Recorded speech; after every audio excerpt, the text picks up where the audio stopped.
Buenas tardes y bienvenidos a esta conversación. Yo querría empezar con una pequeña anécdota personal sobre Estados Unidos como nación hispanoamericana. En el año 81 fui a estudiar el último año de bachillerato a Estados Unidos con un programa de intercambio. Una de las asignaturas era Historia de América y hojeé el libro antes de que empezara el curso y vi que el primer capítulo estaba dedicado a la conquista española y lo resumía en un cuadrito que ponía: los españoles mataron a los indígenas americanos, violaron a las indias, robaron el oro y destruyeron todo. Punto. Claro, yo estaba recién llegada, mi inglés no era todavía suficientemente fluido, pero aún así pudo más el sentido de justicia histórica. Le dije al profesor que si iba a dar eso así, que yo quería hacer unas cuantas precisiones. Entonces el hombre puso una cara un poco desconcertada y el día que empezaron las clases saltó directamente a la lección número 2 y yo me quedé bastante más tranquila. Lo siguiente fue en octubre, que pues Estados Unidos conmemoraba el día del descubrimiento de América y resulta que era obra de italianos. El día de Colón, fiesta nacional, es esencialmente una celebración de la colonia italiana.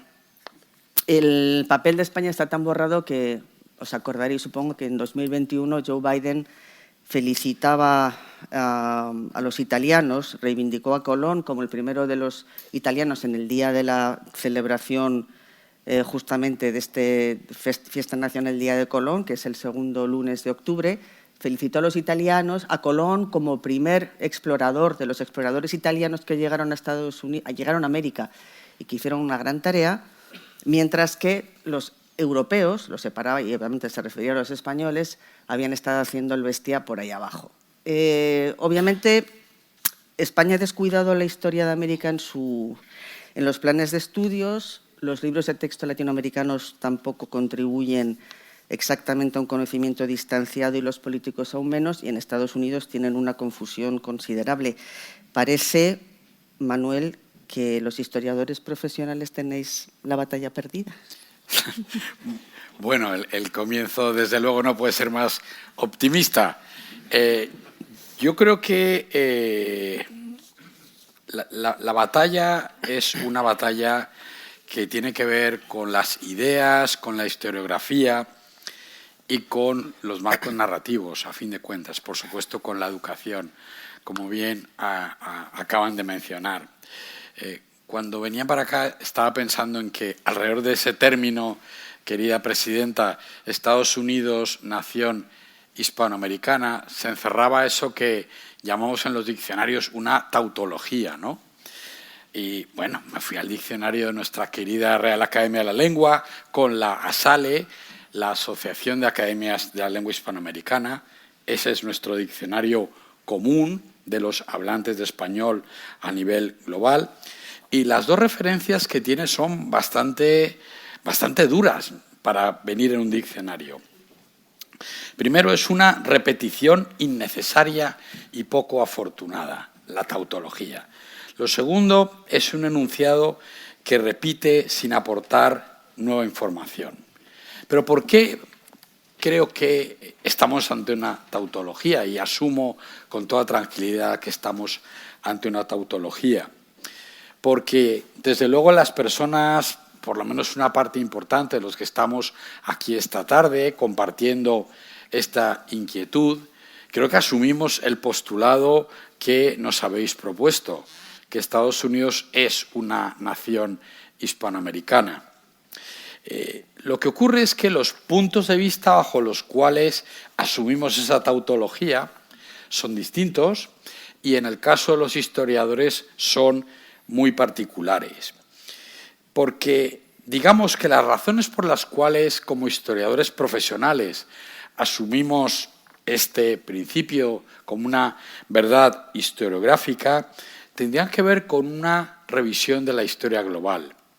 Estados Unidos es una nación hispanoamericana porque el 56% de su territorio actual formaba parte del Imperio Español, de la monarquía española en 1800, más de la mitad. No es, por tanto, una cuestión baladí.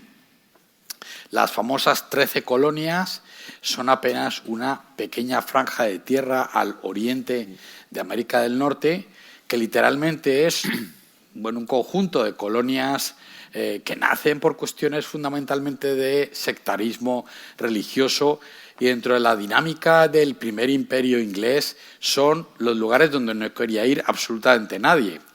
Hay una anécdota muy divertida en la década de 1720 de Lord Walpole, cuando le preguntan, primer ministro inglés, qué opina sobre cobrarle algunos impuestos a estos colonos.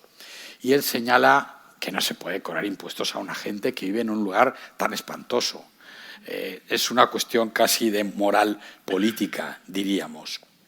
Si repasamos el paisaje cultural, lo que encontramos, Maite, es que está todo contaminado, sesgado, configurado por la pertenencia a la primera globalización y a la monarquía española en sus ediciones sucesivas. Los Reyes Católicos, por supuesto, y de ahí en adelante Florida se llama Florida en español por algo. La monarquía universalista de Felipe II, las monarquías católicas y, por supuesto, las monarquías nacionales españolas del siglo XVIII, las monarquías borbónicas. Así que no hay más que bajarse del avión y encontrarse con los vestigios de la experiencia humana anterior a la de uno, con un poquito de apertura, sin el sesgo autorreferencial obligatorio de quien solo quiere ver aquello que de antemano ha prefigurado como la prueba de que tiene una determinada razón. Sí que la primera razón es estrictamente historiográfica. La historia es una ciencia que cuenta la verdad. La verdad de la historia es la verdad de los historiadores. Por supuesto, no nos tenemos que poner nerviosos por recuperar este viejo principio del oficio historiográfico y de la tarea del historiador. Sí, contamos la verdad lo mejor que podemos, frente a toda la debacle de los años 60 del post-estructuralismo y del derrumbamiento de la autoridad en el mundo intelectual. Yo creo que ya hemos superado el derrumbe, francamente, hace mucho tiempo, en particular en España y, desde luego, en los países de habla española del otro lado del Atlántico, y podemos contar nuestra historia con total tranquilidad. Pero termino con un apunte sobre la tarea del historiador y de los historiadores. Los historiadores somos productores de narrativas, de relatos y somos parte de la industria cultural y creativa.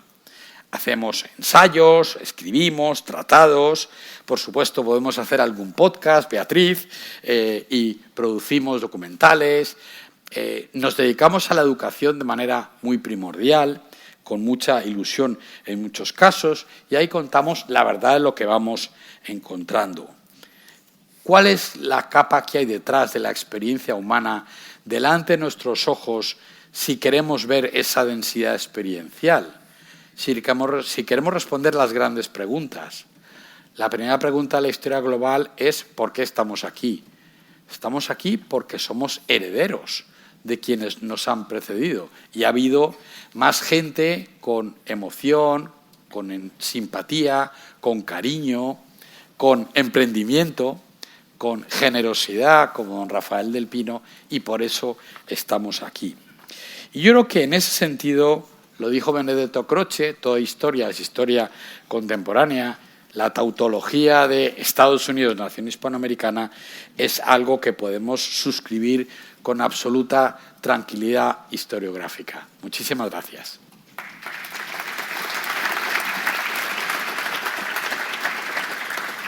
¿Estás de acuerdo? No, yo antes de eso, yo quería agradecer el honor de estar aquí compartiendo con vosotros, pero sobre todo porque esto para mí es muy especial, porque yo soy el primer becario de la Fundación Rafael del Pino, que nos financiaron ir a Harvard a estudiar un año los cursos de doctorado del Departamento de Historia. Si no hubiera sido por esa beca, yo no hubiera podido dar el salto de la historia que estaba yo haciendo aquí en España a publicar en Estados Unidos. Y por eso mi agradecimiento personal. Y ya cuando quieras empezar. Bueno. Pues estamos hablando de 3 siglos de dominio español, del 16 al 19, en un territorio enorme, como se ha dicho aquí, que perteneció al Virreinato de la Nueva España. ¿Qué tipo de actividad española? Porque da la impresión de que España, la corona se empleó menos a fondo. No lo sé si es una impresión equivocada. Fue esencialmente exploradora, evangelizadora. ¿Qué peso tuvo la economía a lo largo de esos siglos? ¿Qué presencia? Parece como que tenían posiblemente a lo mejor menos recursos o estaban ya demasiado centrados en el resto del continente.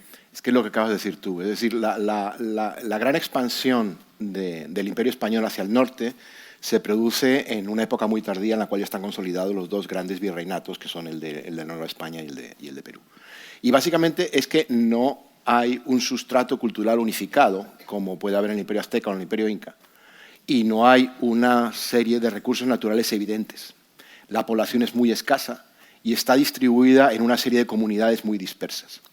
Entonces, no basta con llegar los hombres de Cortés o de Pizarro, enfrentarse, cortar la parte superior de la pirámide social, ponerse ellos y desde ahí gobernar, sino que hay que ir paso a paso cada uno de los grupos indígenas que hay dispersos por todo el territorio.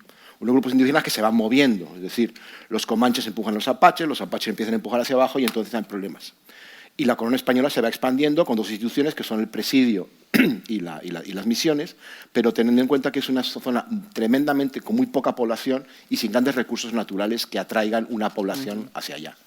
Y es una expansión que se produce mucho después de lo que ha sido el núcleo duro, que es la Nueva España y Perú, y se produce bajo unos monarcas diferentes con unos modelos de colonización completamente distintos.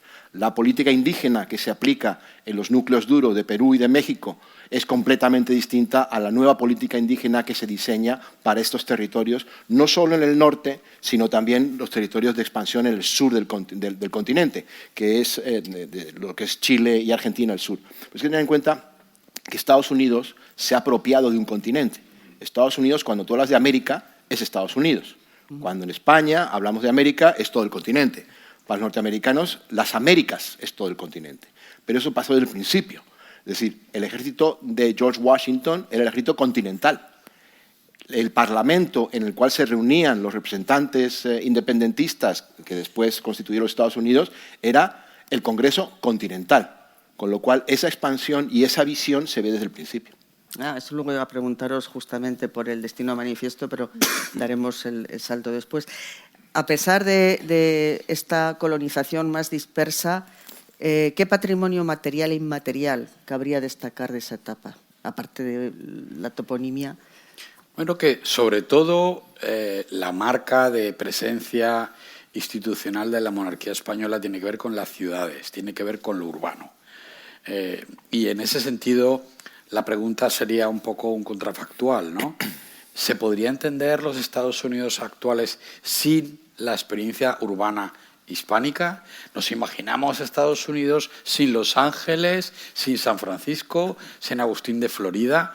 Nos quedaría, con perdón, Miami, un balneario maravilloso de finales del siglo XIX, comienzos del siglo XX, y bueno, algunos otros sitios por el norte de pescadores de bacalao y cosas por el estilo. Por otro lado, absolutamente lugares tan maravillosos como Boston. Bueno, yo creo que la presencia institucional española tiene que ver con un tanteo de exploraciones, como bien ha mencionado Gonzalo. Ya en 1523 hay exploraciones, Lucas Vázquez de Ayllón, en la Virginia actual y en la zona de Washington, así que no quedó piedra sin remover, ni río sin subir, ni Canadá, Alaska. Hasta donde se podía llegar desde el punto de vista de la logística de la exploración marítima. Y luego de eso lo que hay, y yo creo que eso es, como lo ha planteado muy bien Gonzalo, es esa irradiación novohispana que se va consolidando como algo no planificado, como algo sobrevenido en la monarquía, fundamentalmente desde el norte de México. Y aquí hay dos hechos fundamentales de la historia global española e hispana. Y tiene que ver con dos cosas que no existían. Dos montañas que no se conocían antes de 1492, Potosí, 1545 y Zacatecas, 1565. Negro sobre blanco, ese es el dinamismo de la globalización, de la integración de los territorios a nivel planetario y ahí es donde Estados Unidos empieza a asomar como una posibilidad geográfica más allá de la mitología, porque estaba todo confundido. Algo tan sencillo como California. Bueno, ¿de dónde viene California? De la reina Calafia, ¿no? Un territorio mítico que ni siquiera se sabía si era una isla o una península. Pero esto el que sabe es Gonzalo. Pero también ten en cuenta que los mapas son muy mentirosos. Es decir, lo que decíamos antes de 1783 y hasta el Tratado de 1795, hay unos mapas estupendos, e incluso impresos en Londres, en los cuales se ve que 2/3 de lo que es la superficie continental de Estados Unidos están bajo soberanía española. En realidad es una soberanía muy fluida, porque en realidad presencia de la administración española, indirecta o directa, es muy tenue. Se diseña una nueva política indígena en la cual se firman tratados que tienen la consideración de casi tratados internacionales que son entre la corona española y diferentes grupos indígenas, cosa que no había pasado en ninguna otra parte del Imperio Español, porque en ese momento se dan cuenta que es la única manera de ir incrementando la frontera y protegiéndola. Y de hecho quien tiene la soberanía y el poder sobre el territorio son esos grupos indígenas, en alianza con la corona española, pero es un control indirecto, cosa muy distinta del control que había en los núcleos duros de Zacatecas y Potosí. No hay un Zacatecas ni un Potosí en Norteamérica. Es interesante también, bueno, viendo un poco en términos de hitos y relaciones con la población, las órdenes que se dio para crear santuarios para los esclavos que huían de las provincias británicas. Gracia Real de Santa Teresa del Mosé. Sí, señor. Por ejemplo, eso yo no lo conocía y me ha llamado muchísimo la atención. Que eso por lo menos sí al parecer está reconocido en la propia historia de Estados Unidos, ¿no? Pues Sí. es la primera. Tenemos aquí a Mike Henderson, ¿no? Claro. Mike Henderson es producto de la política distinta de la regulación de la esclavitud, de la cual el padre de Manuel Lucena era quien más sabía. Distinta en el Imperio Español que en el Imperio Británico. El Imperio Español, su legislación sobre la esclavitud está profundamente enraizada en un cristianismo muy sólido, en un catolicismo muy sólido que tiene completamente diferente visión de lo que es el protestantismo en cuanto al sistema de la esclavitud. Los dos son sistemas despreciables, la esclavitud, pero hay que entender que son distintos conceptos de cómo se organizaban. Uno, por ejemplo, es el ejemplo del sistema de la coartación. La coartación era un derecho que tenía el esclavo, con lo cual el esclavo en el derecho español es una persona reconocida como persona, pero con derechos limitados, mientras que en el derecho británico es una cosa mueble, un bien mueble. No siempre fue así, pero vamos. Esta coartación significaba que tú como esclavo tenías derecho a trabajar un día a la semana, ganarte tu dinero y con ese dinero poder comprar tu libertad a un precio que fijaba no el dueño, sino fijaba la autoridad española. Y ahí fue cuando Bernardo de Gálvez a Agnes Mathieu Platilla le concedió la libertad porque su marido había estado combatiendo las campañas de Bernardo de Gálvez a lo largo del Mississippi. La Gracia Real de Santa Teresa del Mosé, estudiada por Jay Landers, es una población al norte de San Agustín, en la Florida. San Agustín es la población más antigua que ha sido continuamente habitada en el continente norteamericano. En los Estados Unidos la más antigua es San Juan de Puerto Rico, pero en el continente norteamericano es San Agustín. Fundada en 1565. Mucho tiempo antes de cualquier intento de exploración y de asentamiento inglés. Al norte de esta, que es la frontera con las colonias británicas, lo que estableció la corona española es un santuario para aquellos esclavos evadidos de las Carolinas, fundamentalmente, y de las Georgias, que al llegar a ese sitio, siempre que se convirtieron al catolicismo, por supuesto, no hay que olvidarse de la época en la que estamos, adquirían su libertad y se podían quedar asentados en ese territorio, con la obligación de defenderlo.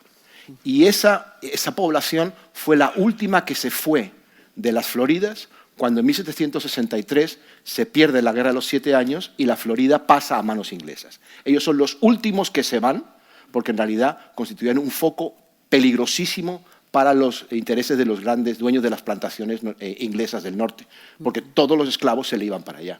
Y de hecho los grandes problemas que tiene España después de la independencia de Estados Unidos con los Estados Unidos, en el cual éramos fronterizo de España con los Estados Unidos, toda la Florida y después todo el Mississippi, compartiendo esa frontera, el principal problema, junto con la navegabilidad del Mississippi, era el foco de atracción que representaba para los esclavos evadidos San Agustín. es decir, Gracia Real de Teresa. Que eso lleva enfrentamientos también con las fuerzas inglesas. Con las fuerzas inglesas y después con las fuerzas norteamericanas. ¿Quieres añadir algo más o paso? No, querría hablar del papel de España, justamente la independencia de Estados Unidos. Llama la atención que una monarquía apoyara a lo que fue al germen de una república con unos principios de libertad que evidentemente eran distintos, ¿no?, a lo que había aquí. ¿Cuál es el trasfondo de ese apoyo y por qué se implicó tanto España? En política exterior, el eje fundamental es la defensa del interés nacional. No se puede hablar de interés nacional del siglo XVIII porque no hay nación, pero el interés propio, el interés de la corona española, el interés de la corona británica, el interés de quien fuera. Y cada uno de los participantes defendía su propio interés. Y ahí lo que hizo España fue defender su propio interés. ¿Por qué? Primero, en 1763 se pierde una guerra contra Gran Bretaña, la guerra de los 7 años, se pierde la Florida y se está muy fastidiado. Pero no solo está muy fastidiado, sino que se quieren recuperar varias cosas. Se quiere recuperar Gibraltar, se quiere recuperar Menorca, se quieren echar los ingleses del Centroamérica, se quiere recuperar la navegación de Mississippi y se les quiere echar de la Florida. ¿Vale? Entonces, para conseguir todo eso, España no es que se alíe con Estados Unidos. Lo que hace es se alía con Francia para golpearle a los británicos. Pero los norteamericanos hacían exactamente lo mismo. Cuando se estaba negociando la paz del 1783 en París, con Benjamin Franklin como jefe de su delegación, mentían como bellacos a los franceses sobre lo que estaban negociando con los británicos. Aranda le hacía, literalmente, hay que hacerle la cama a los franceses a la vez que estaba negociando el tratado de alianza con los franceses para entrar en la guerra. España pretendía al principio obtener todo lo que podía sin tener que entrar en la guerra. Y estaba obteniéndolo muy bien. Y mientras tanto apoyaba. Lo que le interesaba a España en ese momento era la continuidad de la guerra, porque debilitaba a los británicos. Como les interesaba a los británicos la continuidad de la guerra a España. Cuando España, Bernardo de Gálvez, conquista Pensacola, los norteamericanos están muy cabreados, porque lo que quieren es que los españoles sigan combatiendo en el sur, para que esas tropas que están combatiendo los españoles en el sur no se les muevan al norte y se los vayan a Nueva York. Y segundo, porque los norteamericanos estaban luchando por un país para ellos, no para que otra potencia colonial europea les quitase un trozo que ellos consideraban que era suyo. Es decir, aquí no hay buenos y malos, todos lo hacían por el interés puro nacional. Entonces, lo que hizo la corona española con unos gobernantes que no podíamos tener una generación mejor de gobernantes, Florida Blanca, Aranda, es decir, entre ellos se llevaban a matar. Y no hay más que leer, sobre todo Aranda, porque Aranda tiene una pluma muy fácil e insulta por escrito sin ningún tipo de problemas. Se llevaban a matar entre ellos. Pero todos tenían muy claro el interés nacional, el interés de la corona. ¿Vale? Una corona que al final, por ejemplo, en las negociaciones de 1783, en las negociaciones de paz, los británicos ofrecen en algún momento, sí, te devuelvo Gibraltar, pero tú me das Puerto Rico. Eso, desde el punto de vista peninsular de hoy en día, puede parecer que hubiera sido estupendo para no tener a los británicos ahí metidos. Pero es que en ese momento el imperio se miraba como imperio. Y Aranda dice una cosa, que es que no podemos permitir tenerlos, nos hacen más daño los británicos en Puerto Rico que en Gibraltar, que en ese montón de rocas, como llamaba a Florida Blanca a Gibraltar. Y entonces Aranda dice, las dos patas de la monarquía, que sean gobernadas iguales con algunas diferencias, pero son dos patas de la monarquía. Y es una concepción imperial, como termina diciendo el artículo 1 de la Constitución de Cádiz de 1812. España la nación española es la unión de los españoles de ambos hemisferios, sin distinción. También es interesante que los virreyes que estaban sobre el terreno, los enviados por la corona, que asumieron casi todos luego el virreinato, Gálvez, su antecesor, eran realmente muy buenos estrategas. O sea, había muy buena gente. Se juntó una generación de buenos ministros en España y, a su vez, también grandes estrategas sobre el terreno, ¿no? Pero es que yo sinceramente creo que esa buena gente que había entonces la hay también ahora. Y la ha habido con la transición. Y la hubo en algunas épocas. No siempre logran estar en la parte que pueden controlar el poder y hacer cosas. Y esa generación pero es que no es por casualidad. Es decir, los militares habían sido educados. Quizás hay que añadir una pieza fundamental que es la Real Armada, ¿no? Sí. Son marinos profesionales vinculados con lo que se ha definido como la meritocracia de la nobleza. Exacto. Gente al servicio del Estado, vamos a decirlo con total tranquilidad, formado en cuerpos disciplinados, jerarquizados. Todo lo que tiene que ver con la tradición de la ingeniería está ahí a su vez, con la infraestructura de imperio, en nuestro libro del Imperio de los Ingenieros.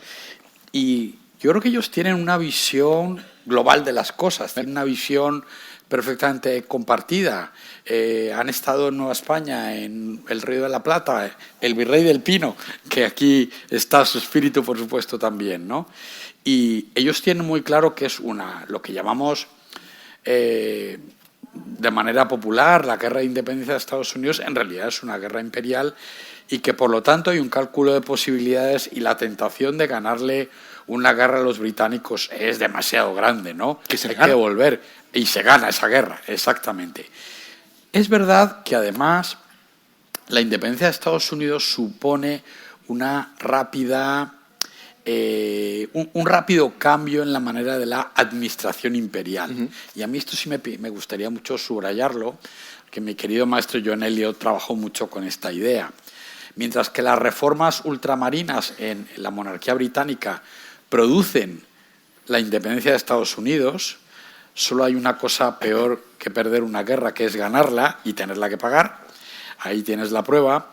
En el caso de la monarquía española, las reformas producen un ajuste y en la década de los 80 ellos aprenden muy bien lo que tienen que hacer. Y ahí sí hay una necesidad de conllevar, convivir, entender por parte de Estados Unidos y por parte de España qué es cada uno. Yo creo que lo comentábamos recientemente también. Lo que se encuentra España es una frontera de miles y miles de kilómetros con una nación que aspira, para nuestro escándalo, a gobernar, a controlar el comercio del Mississippi, lo cual quiere decir Nueva Orleans y el Caribe, gravísimo. Y por otro lado, yo creo que la otra pieza tiene que ver con California, ¿no? O sea, la visión dentro de Estados Unidos de California como algo vinculado a la expansión hacia el oeste, el destino manifiesto, todo eso es muy antiguo y muy comparativo. Y yo ahí iría a una pregunta anterior, ¿no? ¿Cómo se despliega la monarquía española? ¿Cómo se despliega las civilizaciones hispanas? Bueno, yo creo que utilizan la pieza de las misiones, otra pieza son los presidios, ¿qué son los presidios? Son los fuertes del oeste, más un pueblo, más un lugar avanzado, una frontera negociada, y son las ciudades. Siempre son las ciudades. ¿Es efectivamente una colonización urbana? Porque da la impresión que a lo mejor al ser todo tan disperso es más complicado ir creando núcleos urbanos. A mí me gustaría, yo creo que el factor de lo urbano es lo crucial. Tenemos, evidentemente, nadie lo va a discutir, todo lo contrario. Hay un mito misional califórnico, que diría Salvador Bernabéu. Pero, es que Los Ángeles se funda en 1781, justamente de manera simultánea al dispositivo de control territorial de una época que va a ser recordada como una época dorada de la California hispana, frente a, otros muchos lugares en el mundo en los cuales la vida es mucho más difícil. Claro, luego viene el Gold Rush, la explosión del oro, y ya estamos en el siglo XIX, ¿no? Pero, ante todo, el dispositivo de organización del territorio tiene que ver con lo urbano. Y lo urbano tiene que ver con eso que vemos en Nueva Orleans. Nos dicen que es el French Quarter, cuando es el Spanish Quarter. Yo creo que Gonzalo ahí puede hablar con mucha más propiedad que yo.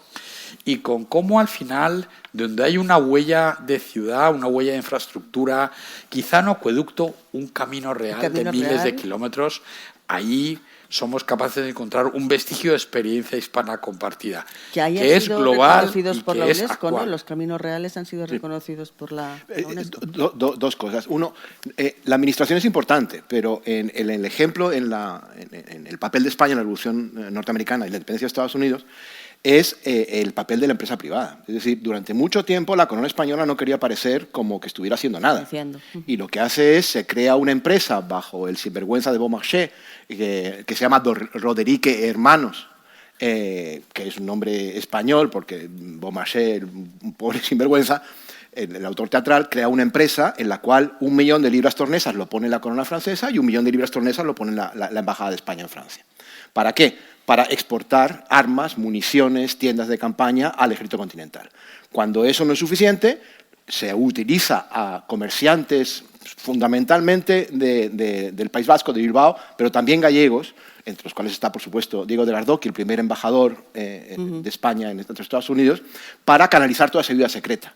Y ese papel de la empresa privada, en conjunción con la administración, es fundamental. Sin eso no se hubiera mantenido el ejército continental en el invierno del 77, en Valley Forge, que está a punto de morirse por el frío que hay, y se abrigan con mantas zamoranas. ¿Vale? Es muy moderno esa cooperación público-privada. Es que no hay nada como echar un poco para atrás para darnos cuenta que pocas cosas se inventan nuevas. Es volver. Y segunda cosa, España se mete en este lío básicamente porque en el 763 tiene una frontera ¿con quién? Con el Imperio Británico. El Imperio Británico establece en ese mismo año la línea de demarcación, que es un límite para la expansión hacia el oeste de las 13 colonias, que cabrea mucho a las 13 colonias y es uno de los orígenes de la independencia, de la guerra.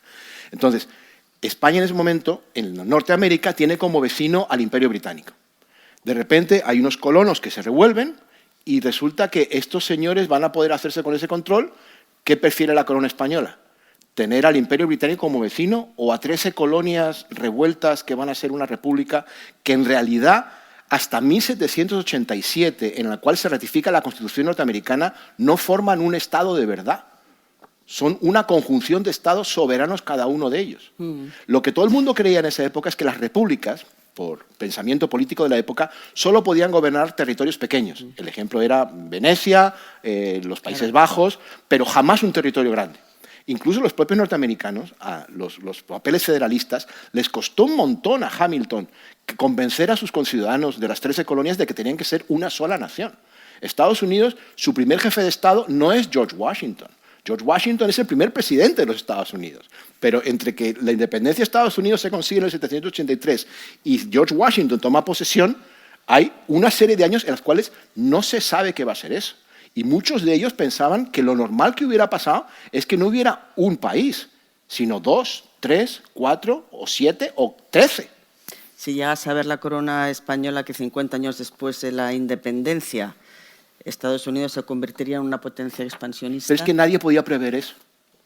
Eso era absolutamente imprevisible. Hay voces contemporáneas que hablaban de eso, pero la gran mayoría de las voces era, no, eso no va a pasar. Es decir, hay un famoso documento que se atribuye a Aranda, que es el dictamen de Aranda, que es el que dice una potencia que nace pigmea.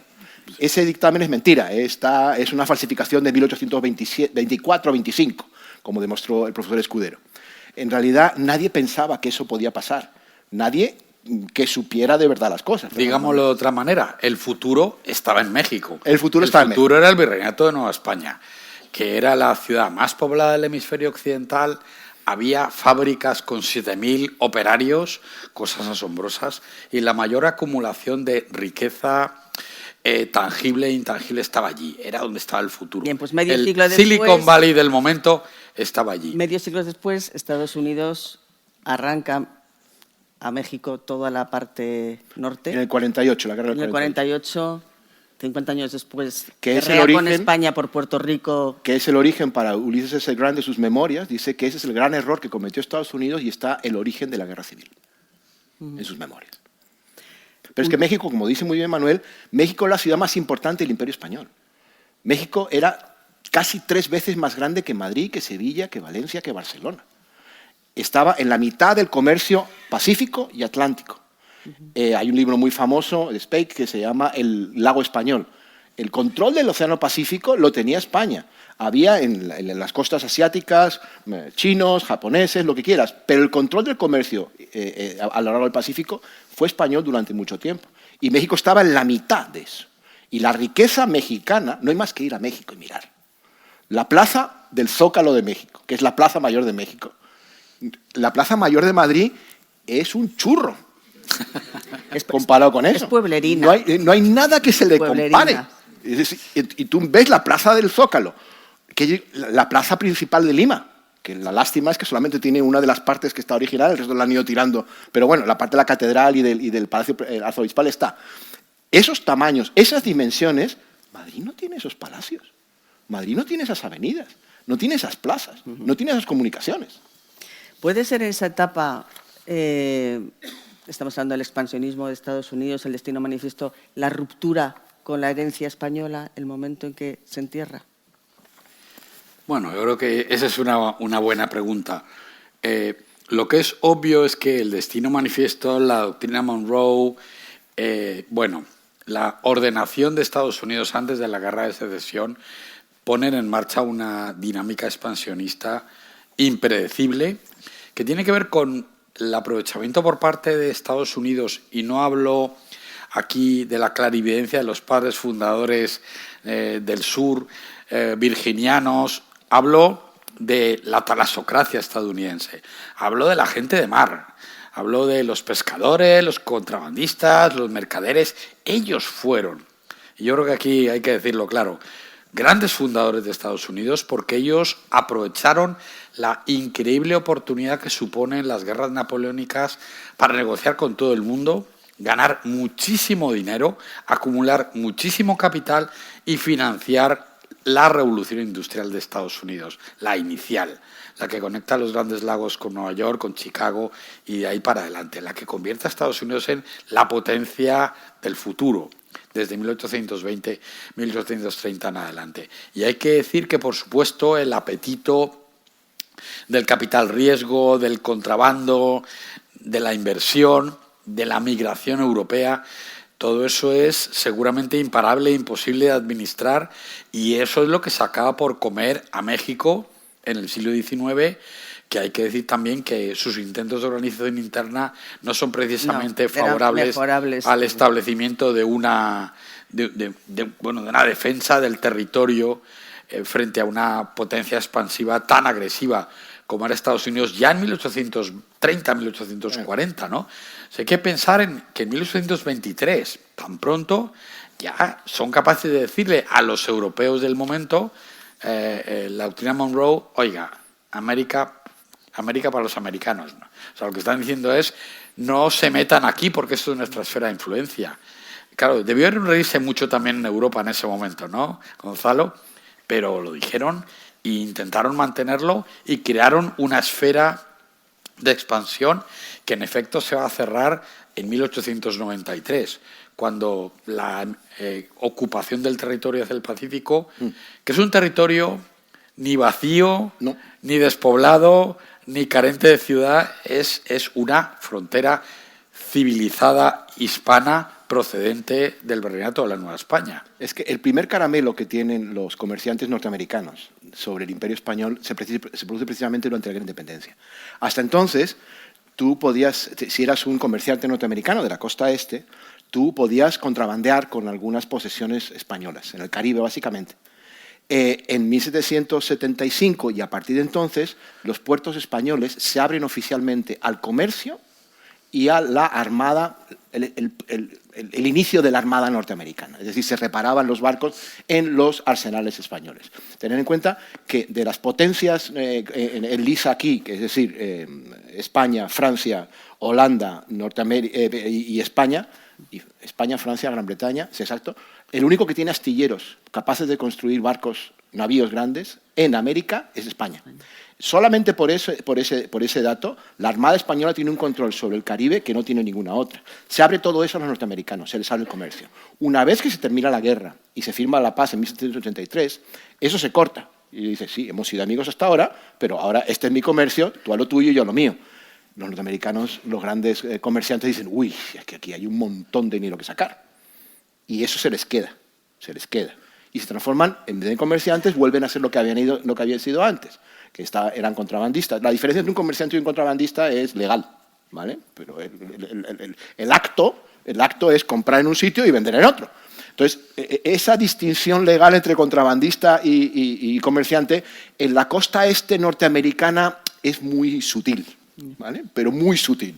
En gran parte de los problemas que tienen son con los guardacostas españoles. Entonces, una vez que han podido ver el caramelo de lo que es el comercio, sobre todo cubano, que es un punto por el cual pasa todo, ¿vale? Dicen, uy, es que no se nos puede escapar. Y uno de los puntos grandes de tensión que tiene España después con los Estados Unidos es cómo frenar ese contrabando, cómo regularizarlo. Se medio regulariza en el 795, pero sigue creando problemas hasta el final de la presencia española en tierras americanas.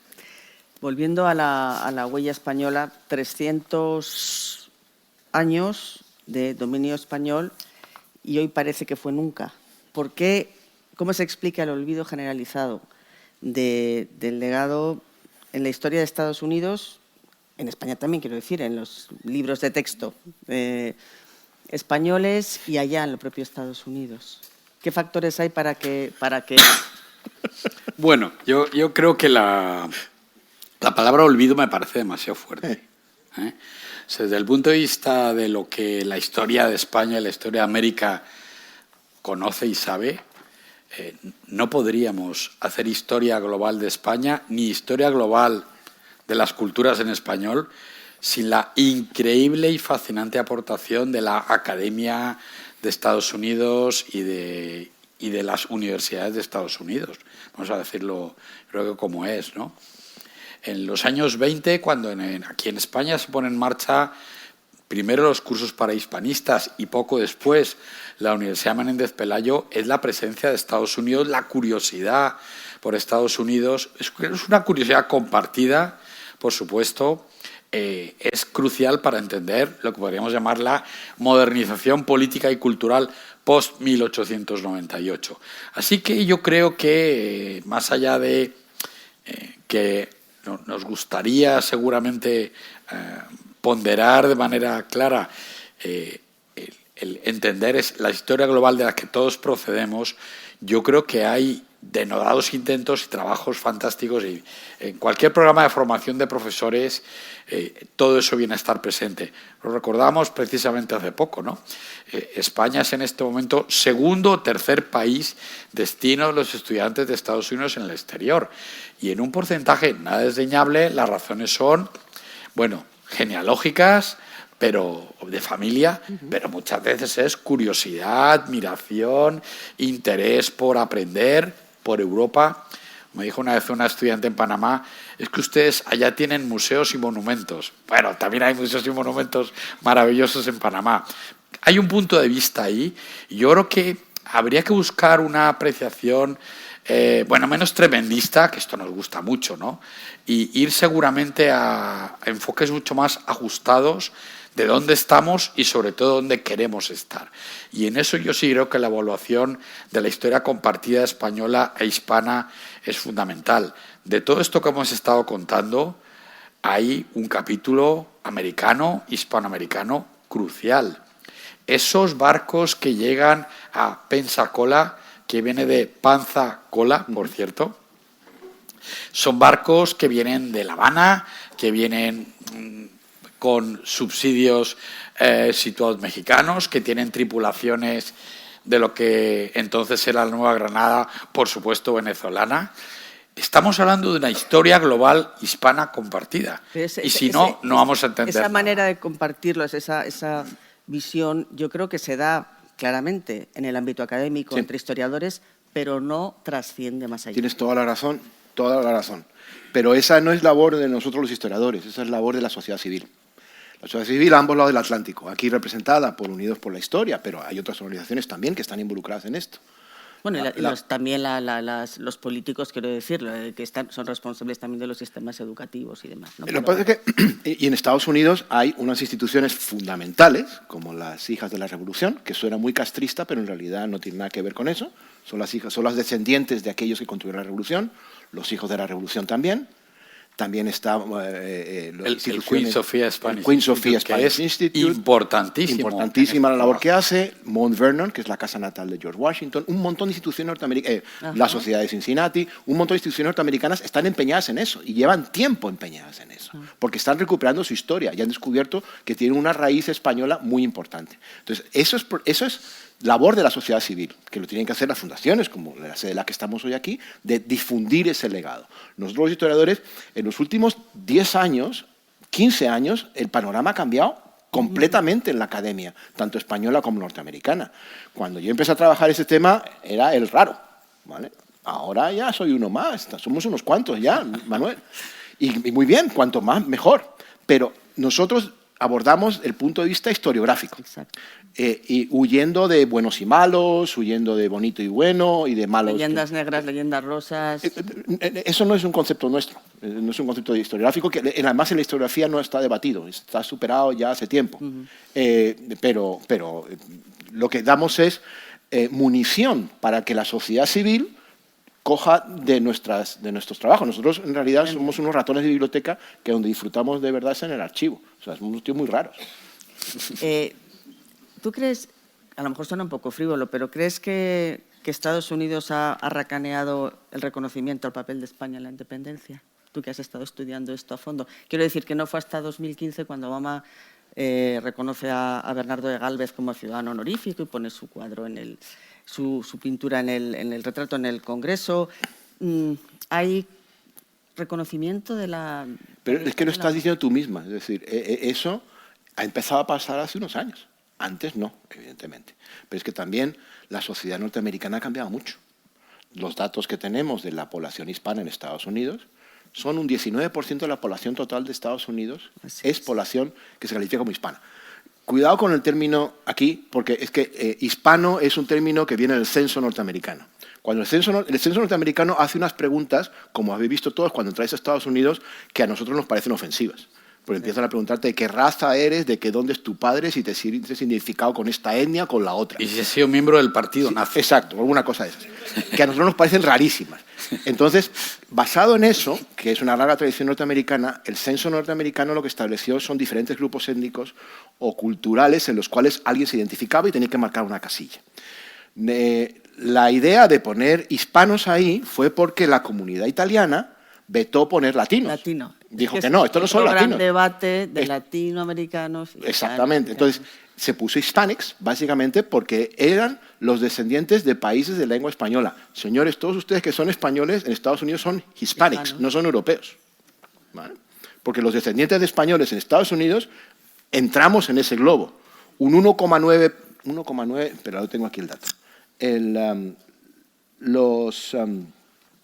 los 65 millones que se reconocen como hispanos en el censo de julio del 23, españoles que vengan de España hay 970.000 de esos 65 millones. La gran mayoría son mexicanos, por supuesto. Y es la minoría más grande de Estados Unidos, porque si hay 65 millones de hispanos en Norteamérica, afroamericanos hay solamente 39,5 millones. Asiamericanos, 19,4 millones. Y otros que se definen como blancos, signifique eso lo que signifique, son 192 millones. Con lo cual, ese peso demográfico que tiene ahora la comunidad hispana no lo tenía hace 25 años. Entonces, es una nueva sociedad que está reclamando, como todas las generaciones, como decías tú antes muy bien citando, toda historia es historia contemporánea. La historia se escribe desde el momento presente. Cada generación escribe su propia historia, porque hay temas que interesan ahora que no interesaban hace 25 años. Entonces, esta historia de España en Estados Unidos es producto de ese nuevo interés.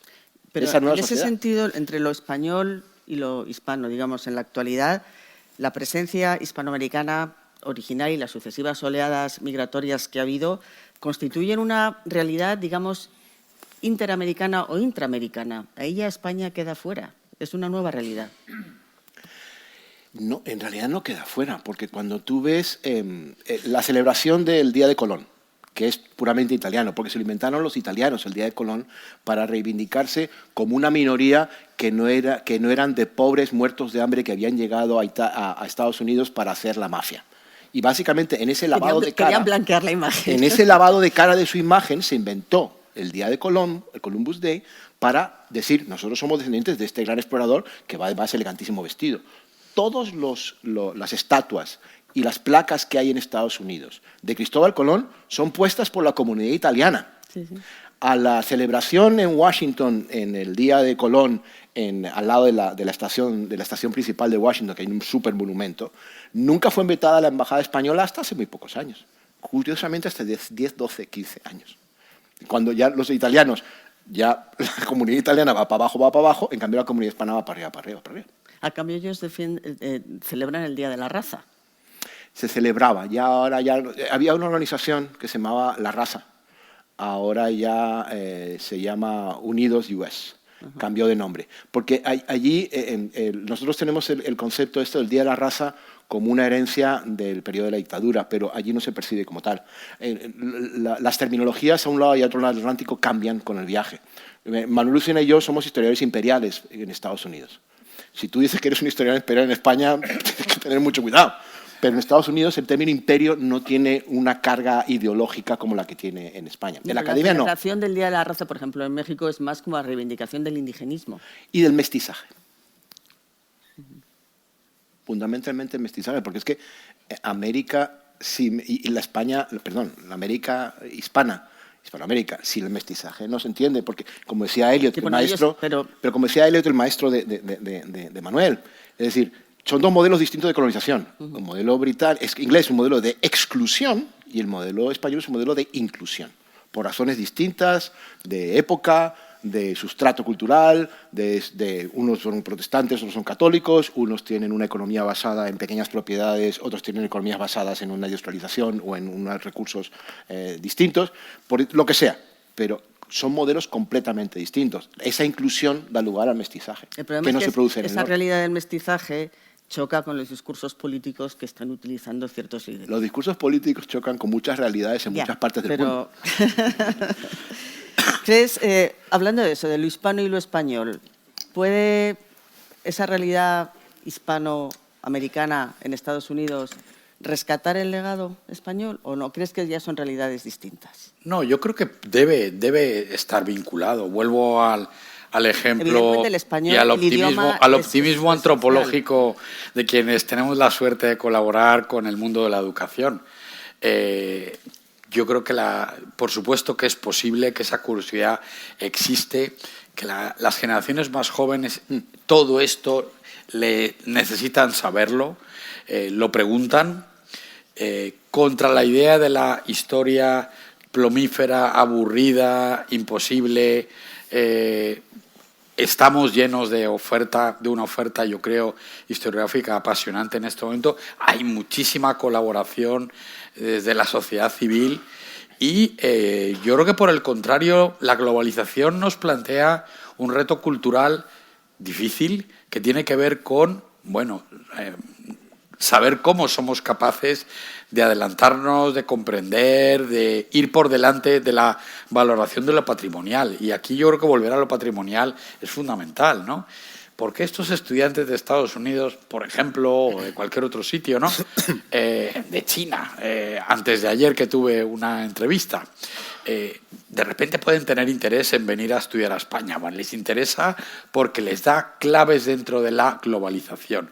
Hay un pasado muy grande, muy conectado, que es el que explica la existencia de una comunidad global de hablantes de español. Y ahí hay una pieza política civilizatoria, quizá José Luis aceptaría ese término, que tiene que ver con eso que nos precedió, ese imperio y esas monarquías y esa nación española en ambos hemisferios, de la que acaba de mencionar también de Cádiz en 1812 Gonzalo Quintero. Esa percepción de un pasado comunicado es lo que construye una comunidad presente y nos llena de preguntas desde las humanidades. Yo creo que ahí el acercamiento de las humanidades es crucial, es fundamental. Tiene que ver con la industria creativa y cultural, con, evidentemente, todo lo que tiene que ver con la televisión, con las teleseries. Querido profesor Leáñez, hemos conversado sobre ello muchísimo, Bueno, ¿por qué me voy a ir 5 pasos por delante? ¿Por qué las grandes plataformas de producción audiovisual les interesa producir en español? Olvídense, esto es para ganar billete, que diríamos en Venezuela. No es porque haya ningún acto romántico ni porque haya ninguna genealogía insatisfecha. Pura y sencillamente somos necesarios para la gestión y la comprensión de un proceso cultural global y lo hacemos y lo seguiremos haciendo en español. Y por eso Estados Unidos, indefectiblemente, bueno, pues con amor y con cariño y con fricción, como ocurre siempre en las conversaciones culturales, forma parte de nuestro es una pieza maestra del rompecabezas. Pero yo quería insistir en una cosa que ha dicho Manuel, que para entender la época hasta el siglo XVIII, los imperios se constituyen y organizan en una etapa en la cual las naciones no existen, no están imaginadas. Las naciones son unas entidades imaginadas. El nacionalismo empieza en Inglaterra a partir de la guerra de la oreja de Jenkins, más o menos, pero se consolida durante la independencia de Estados Unidos. En Francia aparece con la Revolución Francesa. En España aparece con la lucha contra la invasión napoleónica. Entonces, la nación no encaja, los conceptos de nación no encajan dentro de imperio. ¿Vale? Cuando después el concepto de nación se desarrolla es cuando los imperios empiezan a crujir. Pero hasta entonces, no, la patria del Quijote es La Mancha. ¿Vale? El rey de España hasta Isabel II no era España, era rey de las Españas. Y antes de eso, en realidad, cuando tú ves los documentos, los títulos de Carlos III, España no aparece por ningún lado. Rey de Castilla, Aragón, no sé qué, rey de Jerusalén, rey de no sé qué, cuánto de, pero no aparece por ahí. En las monedas sí, pero eso es otro tema. Yeah. Hablando, solamente antes de pasar a las preguntas del público que están entrando, por eso estoy mirando el móvil, el valor instrumental del español. Me llamaba la atención uno de los datos que estaba viendo, que es que más de la mitad de los estudiantes universitarios de lenguas extranjeras en Estados Unidos optan por el español, a pesar de que la prima salarial por el conocimiento del español es menor que la prima salarial que dan por el francés o por el alemán. Eso es interesante. Bueno, yo creo que habría que pensar también en la prima salarial comparada y cuáles son otros elementos, seguramente de desarrollo de alguien que vive en Estados Unidos, teniendo 20 y tantos años y siendo estudiante, un ingeniero egresado. Habría que saber también digamos, los valores intangibles que les aporta hablar español y no hablar otras lenguas. No, pero lo interesante es que se mantenga y siga siendo muy fuerte. No, lo que pasa es que francés y alemán hablan 4 gatos. Claro. En cambio, español en Estados Unidos habla un montón de gente. Entonces, esto es ley de oferta y la demanda.